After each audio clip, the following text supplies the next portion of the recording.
Welcome to the World of Eora, a news and lore podcast about the Pillars of Eternity games, as well as Obsidian Entertainment's upcoming release, Avowed.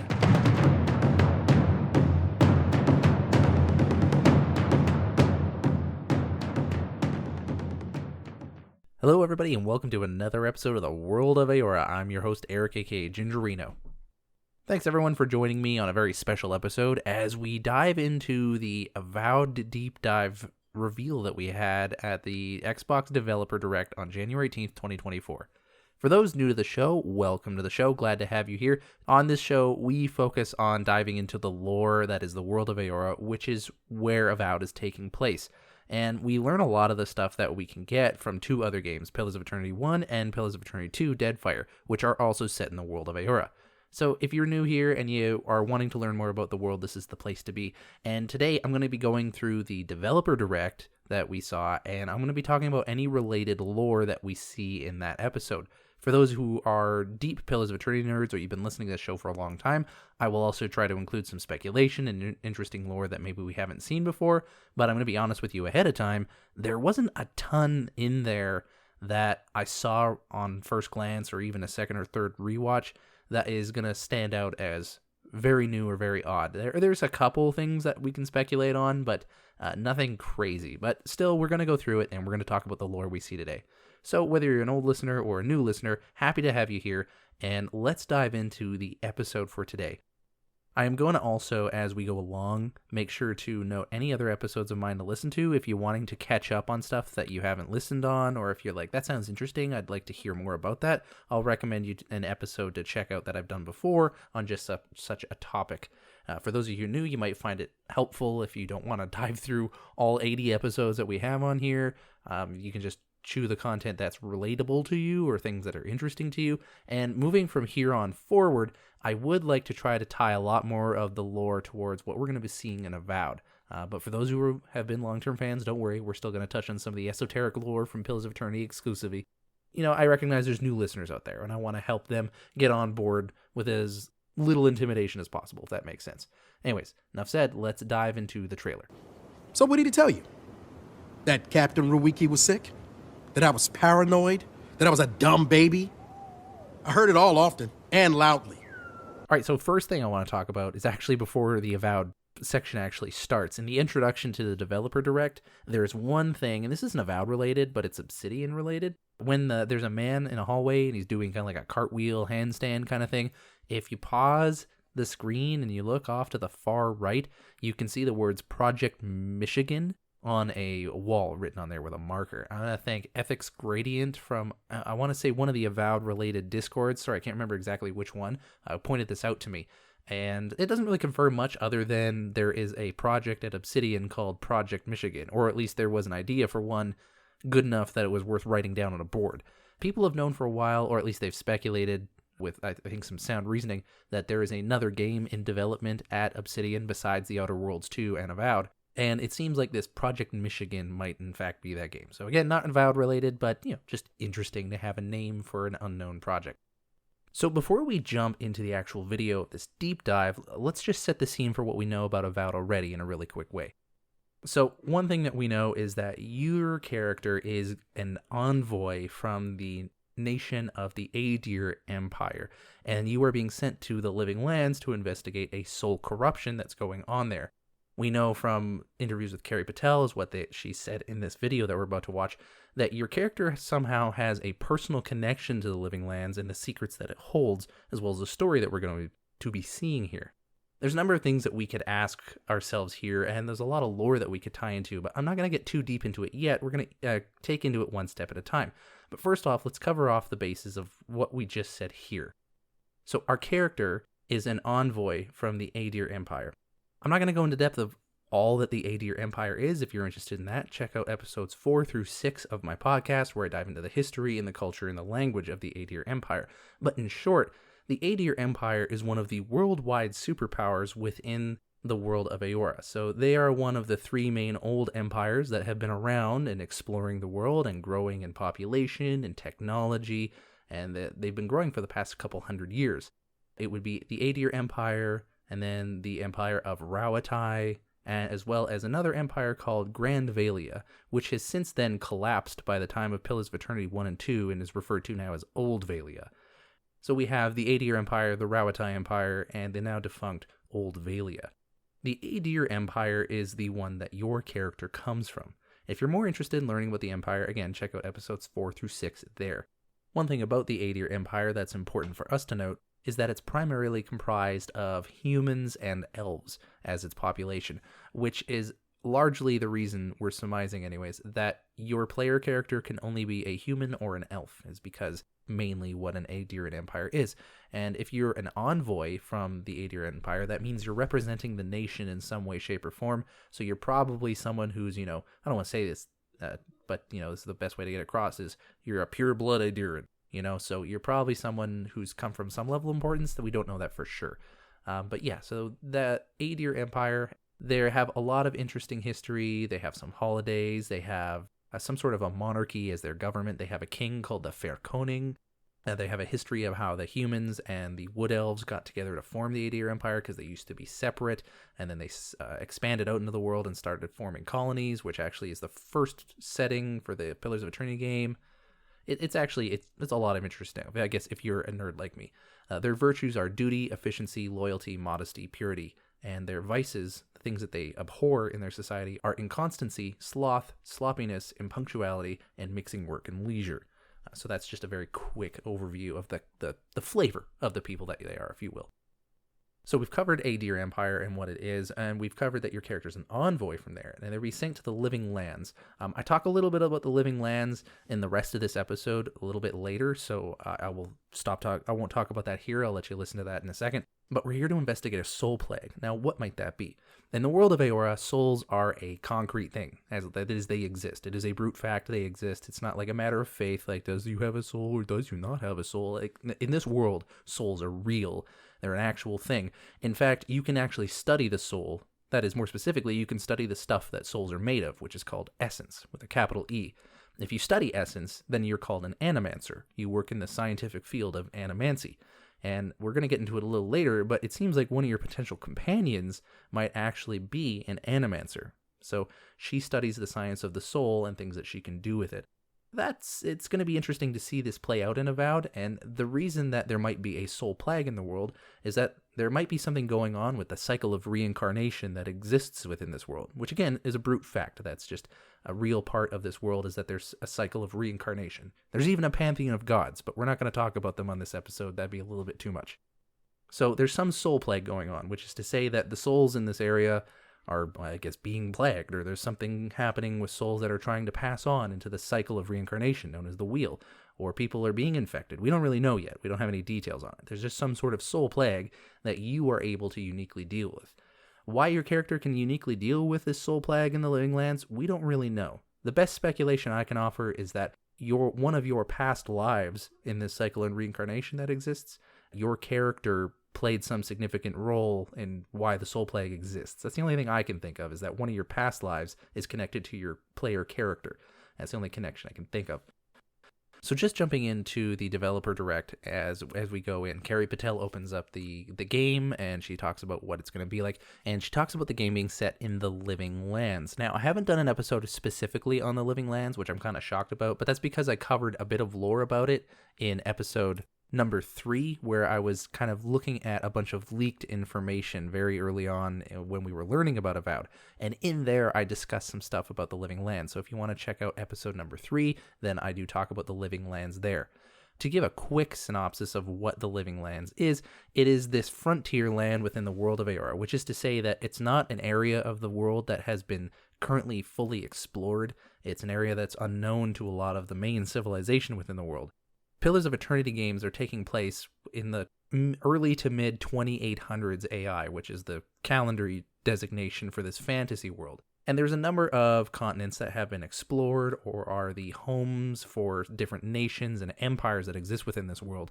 But there are a few areas of the world that have not been fully explored by this modern society, and it's only the native peoples that live in that area. The Living Lands is one of those areas that are just not fully explored or well understood or knows what goes on there. That's not to say that there aren't societies there, but that they haven't branched out from the Living Lands, as well that these other worldwide superpowers haven't fully explored or know the area.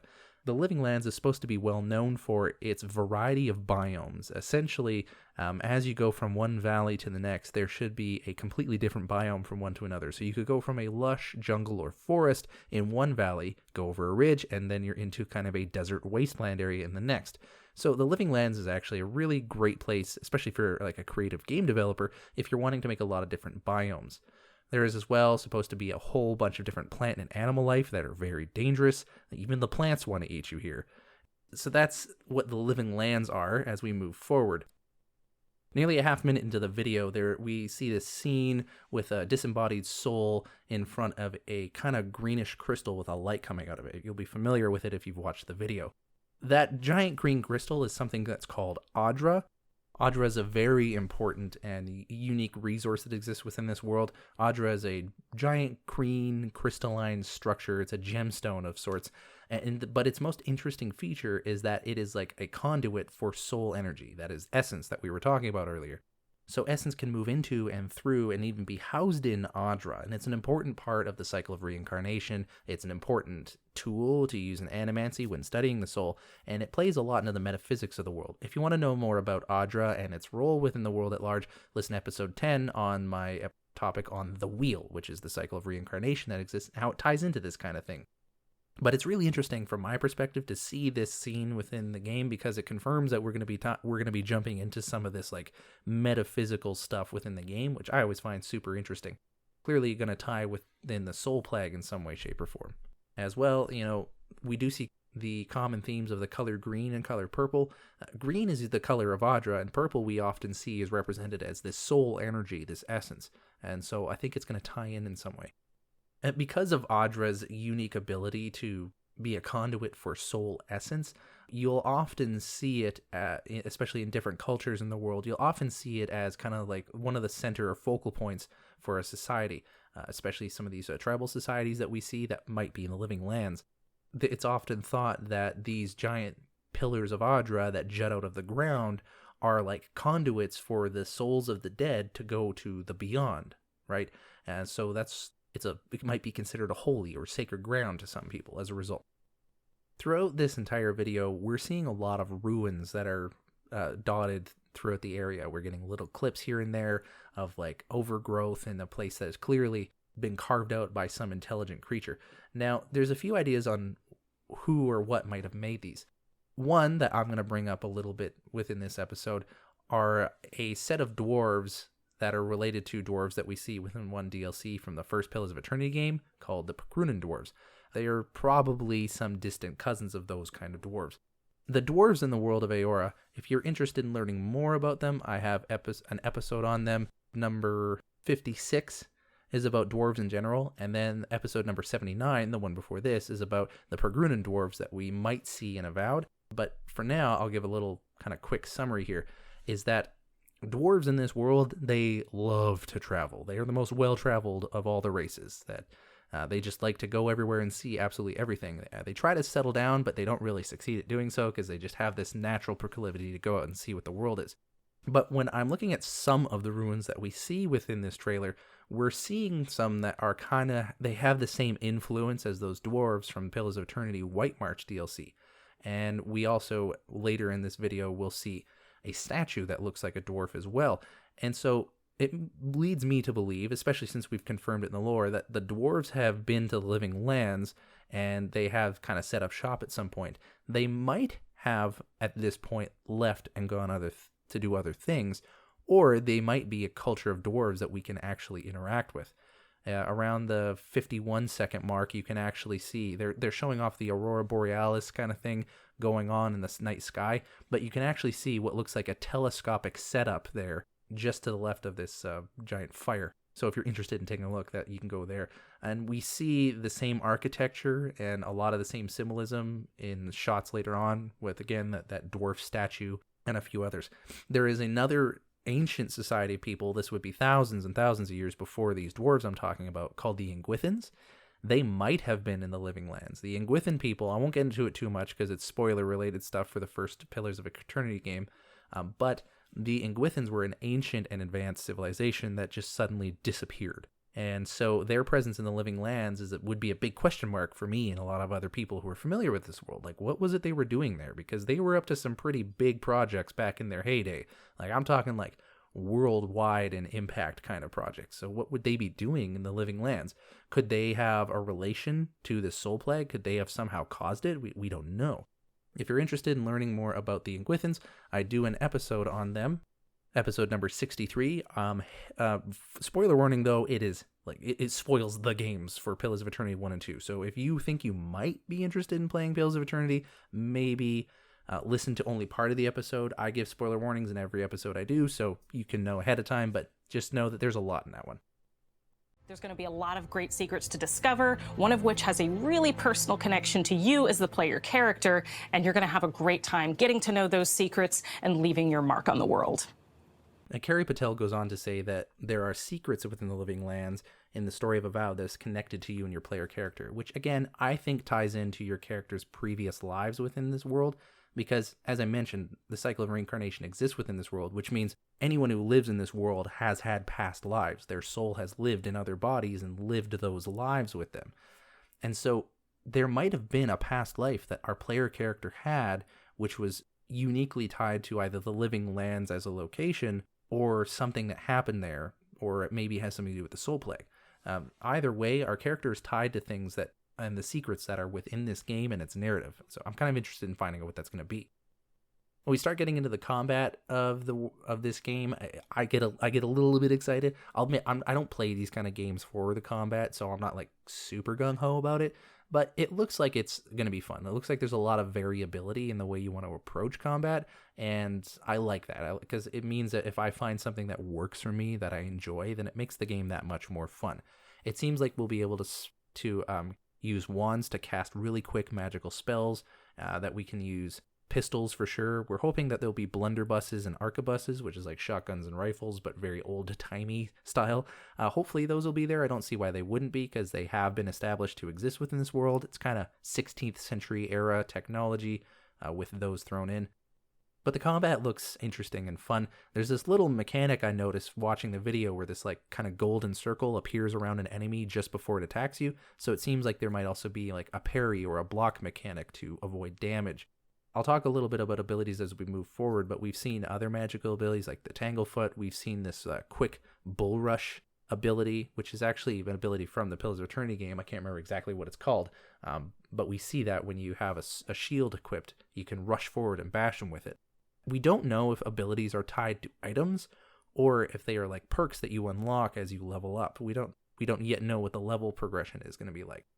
In all of this combat stuff, we mostly see these little kind of reptilian creatures. They're called Xaurips. If you're interested in learning more about Xaurips, I do an episode on them, episode number 32. But to give a quick synopsis on what a Xaurup is, they are kind of like kobolds from D&D. These tiny little reptilian creatures, like large snouts. They are smart enough to form societies and actually have culture, but they don't physiologically have the ability to speak, which is kind of what stopped them from entering society at large. As well, they kind of tend to be a little bit hostile towards non-Xaurups, and even other Xaurups. Xaurups have this natural tendency to worship dragons, and so I'm hopeful that since we're seeing Xaurups, that means we'll probably run into a dragon. But just because there are Xaurups doesn't mean there's a dragon nearby. There might in fact be a dragon skull that the carcass of a dragon or the skeleton of one that they've set up shop around. In fact, throughout this video, if you pay attention to the background, there's some really big skulls and like a spine and a rib cage that could have been a dragon's. It kind of looks like one from certain angles, but it's hard to tell. And so maybe that's why the Xaurups have set up shop here. That's why they're living in this area. As well, as I'm watching the combat going on, there's one thing I've noticed, and this isn't lore related, but it's kind of gameplay related. You'll notice as you watch the video that certain bodies of like slain enemies and chests as well have like this vertical line of light coming out of them. And I've noticed a few colors. I've seen the color white, I've seen the color orange, and I've seen the color green. As well, in this video, when Carrie Patel is talking about some side quests that you can do, you'll notice that there's this fallen soldier. On a table above him are some items that have this unique outline to it, which kind of indicates to us gamers that it's an interactable object. like a potion you can pick up, but it also has a beam of light coming out of it. So I feel like items in this game are tiered by color, right? You'll have tier white items, you'll have tier orange items. It could also be that they're put into categories. But my intuition tells me that, like, if you see a body that has a light coming out of it, it's telling you that it has an item of the highest tier in there somewhere. So who knows? I'm not sure how I feel about it, because does that mean that weapons are just separated by tier? You know, like if I have an orange tiered weapon, then that's just better than a white tiered weapon? I don't know. What are your opinions on that? Send me an email, worldofaora@gmail.com. Dual-wield pistols and control the encounter mid-range. We do have pistols in the World of Eora. They are old-timey, you know, so like muzzle-loaded stuff, it's going to take a long time to reload these things, but they probably are very powerful. Like, we see one shoot a skeleton and it goes flying backwards. Fun note, though, on that scene, that one with the pistol, is you're aiming down the iron sights, so there is for sure an aiming mechanic with these firearms. So if any of you are hoping out there to just do like a one-arm gunslinger kind of a thing, you know, you want to sharpshoot, it seems like that'll be an option. Quick shout out to Ordis on Reddit, by the way, who caught that if you look in the background behind Gabriel Pomaro, who's talking about combat in this video, you can see some people playing what appears to be Avowed on a TV in the background. There is one point a couple minutes into the episode, or maybe like 2.5 minutes in, where you can see what looks like an underwater swimming mechanic. So kudos to Ordis for spotting that. He spotted some really incredible details on the previous trailer and did a breakdown on weapons. Feel free to check that out on the Avowed subreddit if you're interested. But yeah, so it looks like underwater traversal will be possible. Not terribly surprised about that, but it's cool to kind of catch that and confirm it. Returning back to the combat, he talks about spellcasting, sharpshooting, and melee combat. So those seem to be the three main types of combat that we're going to have in there. And we have seen from the loadout swap, which is a feature I really like, by the way, that we can have shields, swords, one-handed versus two-handed. We can have firearms, and we can have wands, and we can also cast spell abilities. So I like that we have this vast array of different weapons to use. It'll probably be these different types of weapons, and then the one-handed versus two-handed versions of them, so that'll be kind of stronger or slower depending on how you want things to work. I like that there is a variability to have whatever you want in one hand versus the other. I don't know if there's a unique combination that makes you do different move sets. We have no idea yet, but it's nice to see this variability in how you want to approach it. I can't wait to play a stealth archer in another fantasy game. One thing I did notice, and I don't know if anyone else noticed this, if you have any idea what's going on, when he kills Xaurips, this player character kills Xaurips in this trailer, I notice a tiny little purple dot comes out of the body and it just sort of floats there. No idea what that is. I almost think that your player character collects them if he walks over the body, so I don't know if that like is experience or if it builds up some sort of special ability, but I did notice that detail. Not sure what it's about. If any of you have any theories on that, worldofaora@gmail.com. As we're fighting these Xaurips, it seems like Obsidian has made different versions of Xaurips. So you have like the big one with the shield is like a defender. You have the grunts who are just kind of there. We'll see a Xaurip that can cast magical spells for healing. So it's nice to see that variability within the enemies.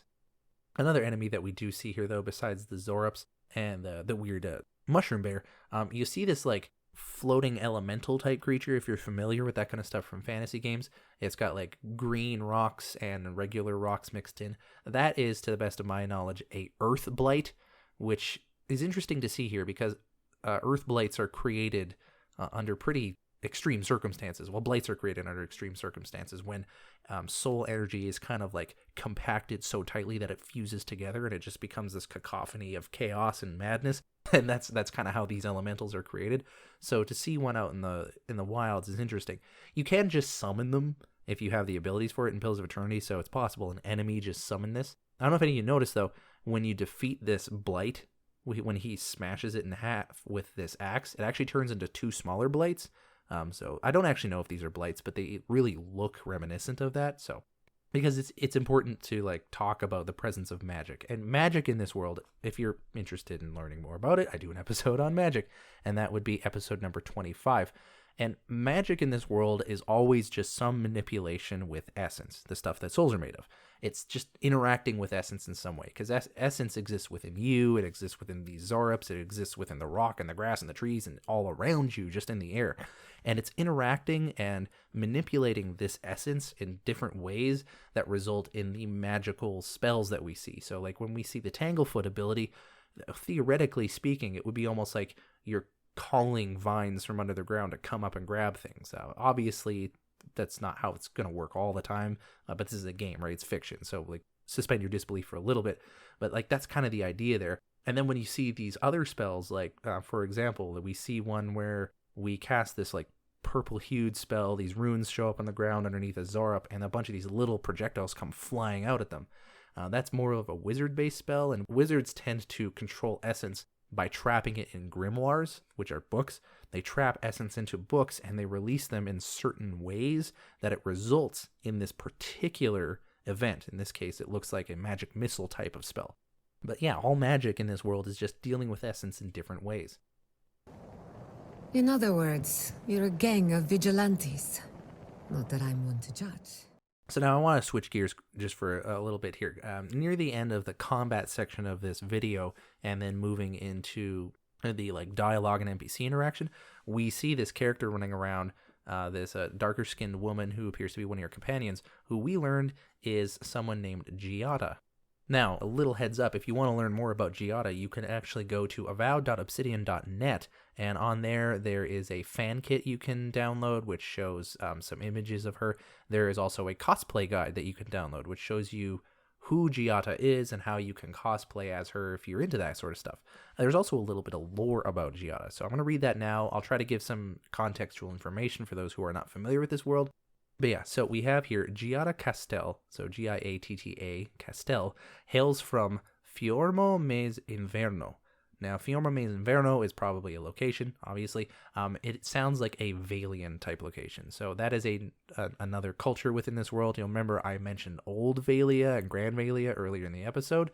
That society did break down, but another society, like a colony that they started a long time ago, the Valian Republics, does still exist, right? So they are a colony that ended up kind of coming their own thing, and it sounds like Giatta probably hails from the Valian Republics, a location in there called Fiormo Mes Inverno, which was a community of animancers who settled in the Living Lands some 50 years ago.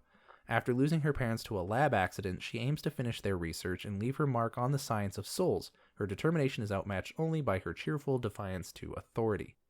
So we learn a little bit about her here is that she comes from a community of animancers who settled in the Living Lands 50 years ago. So she comes from a family that has moved here. So she's probably born and raised in the Living Lands. She's an animancer, so she knows a bit about the science of souls. So I'm going to be personally interested in talking to Giatta a lot, because if she knows a lot about animancy, that's a lot of lore I can get into and can see animancy done firsthand. And it sounds like she really wants to make her mark in that scientific field, so it'll be cool to see her story and her quest line. We'll probably learn more about her, how she lost her parents or anything like that. Maybe it has something to do with the research that they were doing. She's definitely Valian in ancestry, because if you go on to read these two little blurbs in this cosplay guide, it says, Giatta may be less familiar with the fashion of her Valian ancestors, but she dresses for any situation, whether research or exploration. The reason that matters is the Valian peoples really care about what they look like. Like, appearances matter in the Valian Republics, okay? Like, you gotta look good. You gotta look professional. You got, like, how you look on the exterior is a representation of how successful you are, that kind of thing. So that's where she comes from. So dressing fashionably is important to Valians. But this is pointing out that she's a little less familiar with that, maybe because she was raised in the Living Lands. But there you go. She carries a phantasmal focus, the very invention that contributed to her family's downfall. Time will tell how she chooses to use it. So yeah, I'm very interested in learning more about Giatta as we play the game. She definitely has a Valian-esque accent to her, so that's pretty interesting. If you're wanting to know more about the Valian peoples or anything like that, I do episodes on the Valian Republics, which is episode number 52, as well as a mercantile company that came out of the Valian Republics, episode number 49, the Valian Trading Company, or the VTC. I'd recommend just starting with 52, but if you're interested in getting a little more deep into it, the VTC episode is also pretty good. So now we're going to get a little bit more into this actual side quest that they feature in this video about Avowed. And so this is a side quest that you can encounter in a location called Shatterscarp, which I always keep forgetting how to name, so I'm going to just try to remember Shatterscarp, which by my understanding is the name of the entire map that you're on. It's not just this little localized town or area, that you are in the biome of Shatterscarp. There is another biome, I believe, if you downloaded the fan kit off the website that I mentioned earlier, I think, because when you read the file titles, there is another location called Galawain's Tusks. That sounds like it's another biomed area, so that's a completely separate map from Shatterscarp. Galawain references one of the gods of the world, Galawain, Lord of the Hunt in all of its forms. I've done an episode on him and all the other gods if you want to check that out. Some spoilers will probably be in those as well. But yeah, so you're in Shatterscarp, and this is where the side quest happens. So how it works is that you're going to run into these fallen soldiers, and these soldiers, if you look at them, you'll notice they're humanoid in nature, but they're not human. If you're not familiar with the World of Eora through Pillars of Eternity 1 or 2, you might be like, well, what the heck are they? They are actually called Amauans, A-U-M-A-U-A. So an Amauan person, that's what they look like. They're very aquatic people, like they're semi-aquatic in nature. If you actually look close enough in the video, it's got enough the graphical fidelity, you can notice this. Their skin is actually made of scales, so they almost have like fish skin, and their teeth are all pointed teeth. They all have sharp teeth. Amauans tend to live on islands or along coastlines. They have its natural affinity towards water. If you play Pillars of Eternity 2 Deadfire, you get to interact with a tribal society known as the Huana, and they're actually so tied with water that water shaping is part of their culture. Water shaping is like water bending from Avatar. But yeah, the Huana peoples are very interesting. These people that we see in this side quest are probably people from the nation of Rawatai, which I talked about earlier in this episode. Rawatai being one of the empires in this world that are, worldwide. They're exploring the world. They're growing in technology. They're growing in power, etc., etc. They're like Aedyr in that sense. I won't talk as much about Rawatai because it doesn't directly relate to our character, and I actually haven't done an episode just on them because there's not actually a lot that we know specifically. But yeah, they are probably from the Empire of Rawatai, very much known for their naval force, I might add. So it's not surprising that you already see these Rawataians and are already talking in the forms of captains and privates and sergeants and all that. When you're talking with one of them, the more deeper voiced one, Hasui, who sounds like a real Amauan, I might add, he mentions a place called Thirdborn. I believe it's a place just because it's capitalized in the way they talk about it. So Thirdborn is probably, I don't know, their camp or a town or something, or maybe it could be something besides a location. That's just kind of the feel I get from it. So there might be a location in the Shatterscarp biome called Thirdborn. Keep an eye out for that. Some quests in Avowed will have you make difficult decisions with profound consequences. Like this side quest you may encounter in Shatterscarp, the third region you'll explore on your journey through the Living Lands. I was actually really excited for this part. For me, this was my favorite part of the entire deep dive, was just getting to see the dialogue mechanics that exist. It seemed pretty emphasized within the game. So when you go to talk to Hasui, for instance, the camera kind of fades to black and enters into the dialogue mode, and there's a static camera from where you're standing when you're talking to these people. As well, when you're talking with a person, the world doesn't seem to pause on the spot. It seems like there's stuff moving in the background, so you'll have to keep an eye on your surroundings potentially. And lastly, when the character is done talking and it's time for you to respond, it almost seems like they place the character in one spot and they place you just kind of blurry on the right side. You can kind of see your player character and you have the options of things to select from. So I like the emphasis they're putting on dialogue and choices in that regard. But that's the things I like in this kind of game, right? So I'm excited to see how they handle it. Fun fact, when you're seeing the options that you have to reply with in this video, you have options 1, 2, 3. The first option has this little arrow symbol, which kind of indicates that it's a unique option you can pick for something unique about your character. The interesting thing about that is that it's the same icon we see for the hunter background in Pillars of Eternity 1 and 2, which tells me, at least intuitively, that when you're in character creation mode, you can probably select a background for your character. You're an envoy from the Aedyr Empire, but hey, what are you good at? What kind of things did you do? Or where do you come from? Were you a hunter? Were you part of the nobility? Were you an aristocrat? Were you a philosopher? Were you a street rat? Like some background of your character, and that's going to affect some options you have in playing the game. I'm excited to see that. That means there's a little bit more to character creation than just picking someone and going for it. So once the dialogue interaction piece is done, we move into the kind of like art and visual style direction with Matt Hansen narrating what's going on. And here we see some interesting things from a lore perspective. The first scene we see, there's this statue illuminated by some light, and they look like a dwarf. And all of the architecture around is just kind of screaming Optopo dwarves or Pegrunan dwarves, which if you're new to this, then that won't sound familiar from you, but that's the type of dwarf that we see from the White March DLC and the First Pillars of Eternity game. So again, this is just kind of re-emphasizing that dwarves have at some point set up shop in this area, but it seems like they have a bunch of these scaffolding set up to build things further, but I'm not seeing any dwarves running around, so either they got rid of the NPCs in this area, or the dwarves have picked up and left town for some reason, and seems pretty suddenly. The statue of this dwarf is holding something in his right hand. It looks like a crown similar to that of the goddess Woodica, goddess of justice, law, and right or rulership. She's usually, I would say, one of the evil gods of this world. If you want to learn more about Woodica, you can go look her up on one of my episodes. Again, the gods episodes tend to have a little bit more spoilers, so be wary. But yeah, this looks like a dwarven-related ruin, and you can see a lot of iconography and banners with symbolism on it that is consistent with other things we've seen in previous trailer. As well, Kiwi from Avowed Cast caught this, with Remoran helping as well. If you downloaded the fan kit from the avowed.obsidian.net, like I mentioned, there's this one image of a giant head being crafted out of the ground, and that head looks very similar to the one we're looking at the statue at this point in the video.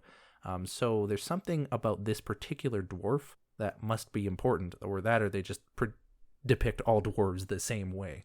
But this character seems important enough to make statues for everywhere in this place. Maybe he's one of your past lives. I like that Matt Hansen takes the time to talk about the living lands a little bit more. I know I touched on it earlier in this episode, but I appreciate him kind of like just really summarizing it better than I possibly could. There's forests, there's volcanic wastes. We've seen this actual desert area called Shatterscarp. In the last gameplay trailer we saw, there was like an ocean port town. So it's just cool to see all these varied biomes that the living lands is supposed to live up to. And as the video closes out, we see a couple brief images of some giant crystal eater spiders, which are actually a type of spider, an arachnid that you can fight in Pillars of Eternity 1 or 2. They're called crystal eaters. They're spiders that are made of crystal. Maybe I'll do an episode on them one day. And it just ends off with that wonderful work of art for the game cover, with the skeleton holding a sword with some armor, and there's like fungus growing out of him, and there's like some ruins depicted in his body. And for me, not only is this art just absolutely friggin' amazing, but also I feel like it's talking about, because Carrie Patel mentioned, like, your character has a direct relationship to the secrets of the living lands and what's going on there. And I feel like the things that we're seeing in there are the things that your characters are related to. So like we see those old ruins at one point in the character art. And so it's like maybe you had a past life that has to do with those ruins. And we're seeing a lot of this fungus growing off of your body. And also throughout any video we see of the living lands. So if fungus is actually more than just, mushrooms growing out of nowhere. In the world of Eora, funguses can actually become kind of sentient, right? There's actually like mushrooms that can wander around and try to eat you and your soul. So there's a lot more to fungi than just mushrooms. And it might have something to do with the soul plague. I mean, we see the mushrooms on the bear, and one of the main enemies that we've seen showcased in the last 2 trailers. So there might be something related to that. As well, we see like trees and roots and Aedyr, magical hues, all these things that your character could have a relationship to. So they just, to me, it screams all the stuff your character's related to with the secrets of this game's narrative and setting. Now, with that said, that's everything. So I've watched through the video, and I told you guys anything that kind of came to mind was stuff that I saw. And I know it was a little bit discordant, like it was kind of all over the place. Hopefully it wasn't too jarring to listen to. Yeah, if you liked any of that stuff, feel free to check out my other episodes on related topics. I mentioned them as I went through, but here are some again that if you really want to get into it, here are some episodes for you to check out if you're new to this stuff. Episode 1 is an intro and overview to this world. I talk about the 6 unique fantasy races that exist within this world. I talk a little bit about the cycle of reincarnation, souls, and all that, and the wheel. As well, I do a quick overview of the gods of this world. So if you're interested in learning about the gods in a non-spoilery way, that's the way to do it. Episodes 4 through 6 talk about the Aedyr Empire, which is where your player character is from. So if you want to learn more about that, that's a place to go. Episode 10 is about the cycle of reincarnation known as the Wheel. Episode 17 is about the science of animancy and souls. If you want to learn more about the unique races that exist in this world in a little more depth, then you can check out any of my episodes named after folk, F-O-L-K, which is for humans, elves, dwarves, Amauans, Orlans, and godlike. Again, if you want to learn more about them, episode 1 talks about them, and then I have one episode for each of them as well. The little reptilian enemies that we saw is episode 32. Those are Xaurips. And I think really that's all you really need to check out. So if you're wanting to kind of cover everything that we saw in this deep dive video, you have episodes 1, 4, 5, 6, 10, 17, episode 25, which is about magic. Sorry, I forgot to mention that one. That's about magic. 32, and if you really want to, episode 79, the one just before this one, for dwarves that we might see in Avowed. But that's all for now. So usually at the end of an episode, I tell you what I've been playing lately and my thoughts on it, but this episode has gone on long enough, so I'm not going to belabor it. I will just say I have been playing a game called Venba, and I'm really enjoying it. Perhaps I'll talk about it on the next episode if I finish it by then. But yeah, so that's it for today's episode. Sorry that it was a little scatterbrained. I just wanted to watch the video and talk about what I saw. If there's anything that piqued your interest, check out any of those episodes I recommended. If you're new to the show, thank you guys so much for joining. And I hope that you find this content interesting, that you want to learn more about the World of Eora. Tune in to next week's episode. I'm going to try to focus on something that we saw from this video, or if we learn any more news. For example, on January 22nd, developers from Obsidian are going to be talking on the official Xbox podcast. Maybe we'll learn something from there. But yeah, I'm going to try to focus a little bit more on Avowed related content for a little while, and then we're going to jump back into more Pillars of Eternity-esque related lore as I've been doing. But yeah, everyone, thank you so much for joining me on today's very special episode of the World of Eora. I've been your host, Eric, aka Gingerino, and I'll see you guys next time.